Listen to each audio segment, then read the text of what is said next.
Di Batavia tahun 1740, bayang ketakutan mulai menyelimuti kota kolonial yang tampak tenang namun penuh tekanan tersembunyi dan rapuh. Namun semuanya bermula ketika VOC menghadapi krisis ekonomi di Batavia, memicu tekanan berat terhadap komunitas Tionghoa di Jawa Barat. Kejadian itu kemudian memicu penangkapan dan pengawasan ketat terhadap warga Tionghoa di Batavia, menciptakan ketakutan luas. Dari sinilah situasi berubah cepat ketika ketegangan memuncak dan kerusuhan mulai pecah di pelabuhan Batavia yang padat. Akibatnya, kebijakan keras Gubernur Falkenier di Batavia memperburuk keadaan dan memperdalam jurang antara VOC dan warga Tionghoa. Tak lama kemudian, konflik meluas ke jalanan Batavia ketika patroli dan perlawanan kecil mulai terjadi di berbagai sudut kota.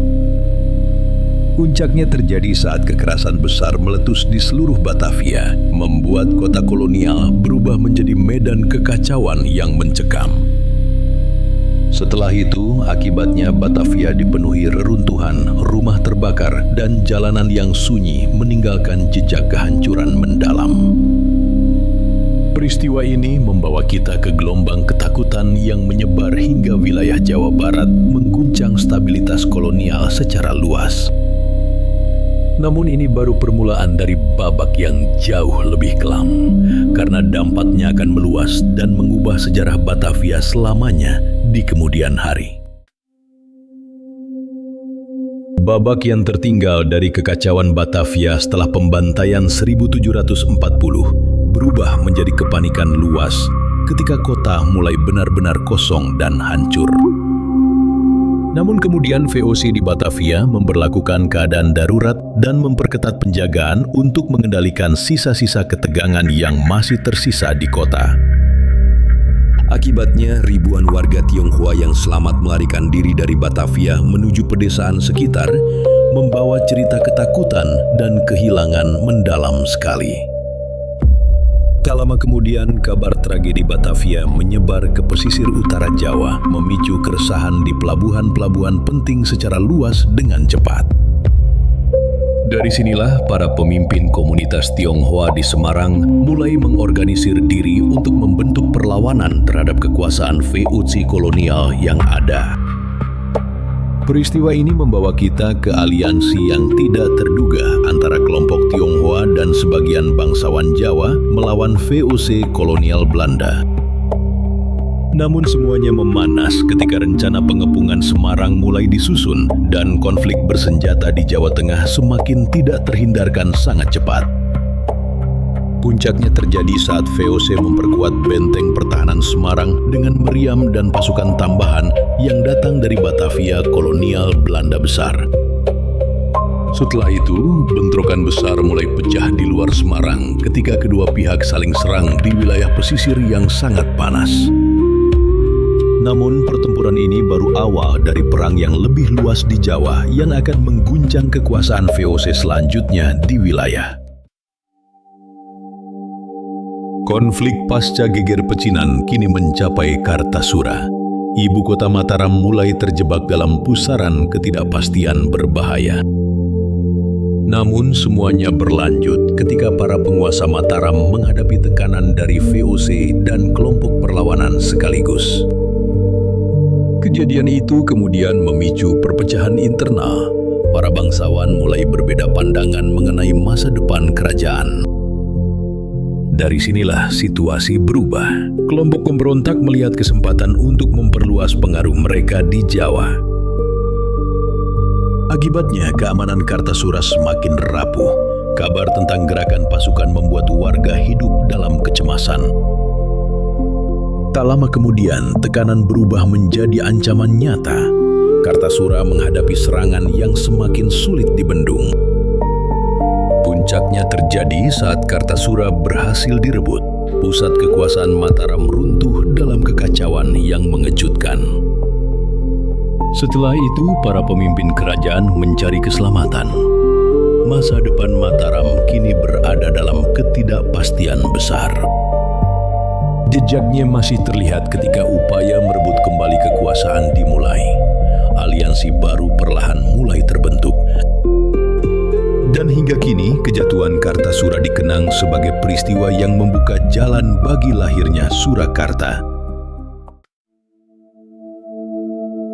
Setelah Kartasura runtuh, Mataram membutuhkan awal baru. Dari krisis inilah Surakarta mulai muncul sebagai pusat kekuasaan. Namun semuanya berlanjut ketika istana dipindahkan. Para penguasa berharap stabilitas dapat kembali setelah masa kekacauan. Kejadian itu kemudian memicu ketergantungan baru. VOC semakin berpengaruh dalam urusan politik dan keamanan kerajaan. Dari sinilah situasi berubah. Persaingan di antara keluarga kerajaan kembali muncul dan memecah kesetiaan bangsawan. Akibatnya, perebutan pengaruh semakin tajam. Beberapa tokoh kerajaan mulai menantang arah kekuasaan yang berlaku.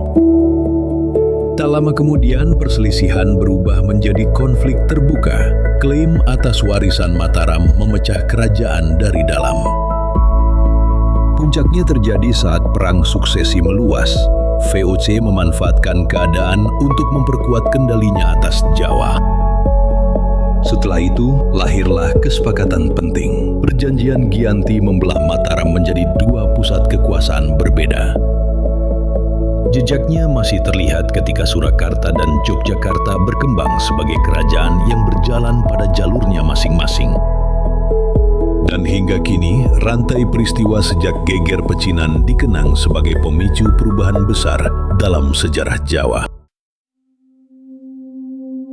Babak yang jauh lebih menentukan itu ternyata dimulai ketika pasukan di Jawa Tengah bersiap menghadapi pertempuran besar yang tidak bisa dihindari lagi. Namun semuanya bermula ketika VOC melancarkan serangan terkoordinasi ke jalur pedalaman Jawa Tengah untuk memutus kekuatan perlawanan yang tersisa.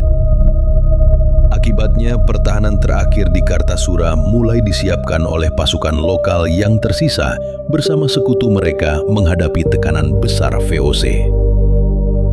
Dari sinilah VOC menyusun strategi politik dan militer dengan memanfaatkan perpecahan internal di Istana Kartasura, Jawa Tengah secara cermat. Tak lama kemudian, aliansi perlawanan mulai runtuh karena tekanan militer dan politik yang membuat kekuatan lokal terpecah di Jawa Tengah luas. Puncaknya terjadi ketika pertempuran besar meledak di sekitar Kartasura dengan pertempuran sengit antara kedua pihak di Jawa Tengah. Setelah itu, benteng-benteng pertahanan mulai jatuh satu persatu di Jawa Tengah akibat serangan VOC yang semakin terorganisir dan kuat. Akibatnya, desa-desa di pedalaman Jawa Tengah mengalami kehancuran besar dengan warga kehilangan tempat tinggal dan sumber kehidupan mereka.